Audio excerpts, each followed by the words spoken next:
Naglaan ang pamahalaan ng malaking pondo sa 2026 budget para palakasin ang sektor ng edukasyon. Layunin umano nito na palawakin ang academic recovery and accessible learning o ARAL program at magkaroon ng karagdagang suporta sa mga mag-aaral na naapektuhan ng learning loss dulot ng pandemya.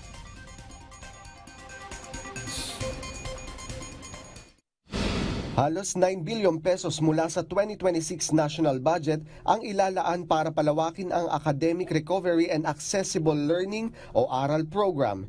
Isang hakbang na naglalayong pabilisin ang pagbawi ng mga mag-aaral sa learning loss at mapalapit sila sa tamang antas ng kasanayan sa pagbasa at iba pang pangunahing asignatura ayon kay Senador Sherwin Gatchalian. Batay sa pinakahuling middle of school year assessments ng Department of Education, nagpakita ng makabuluhang pag-unlad ang mga mag-aaral.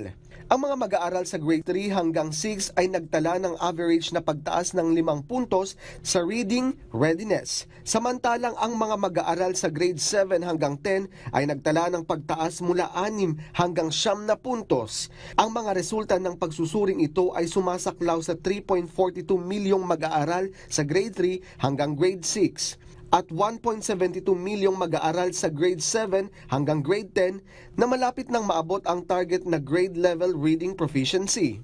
Ani ni Gatchalian, naglaan ang pamahalaan ng malaking pondo para sa edukasyon ngayong taon at tiniyak niya na malaking bahagi nito ay nakalaan para sa ARAL program. Ayon sa Senador, ilalaan ang pondo para makapag-engage ng 440,000 tutors at maabot ang 6.7 milyong mag-aaral sa school year 2026 hanggang 2027.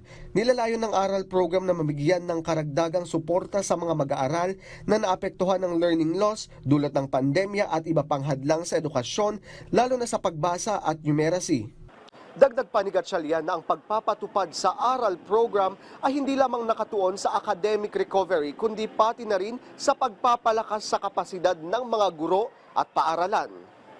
Ang pondo para sa ARAL program ay bahagi ng mas malaking alokasyon ng gobyerno para sa edukasyon sa 2026 na kinilala bilang isa sa pinakamalaki sa kasaysayan bilang tugon sa pangangailangan na maiangat ang kalidad ng edukasyon sa bansa at matiyak na walang mag-aaral ang mapag-iiwanan. Floyd Brenz para sa Pambansang TV sa Bagong Pilipinas.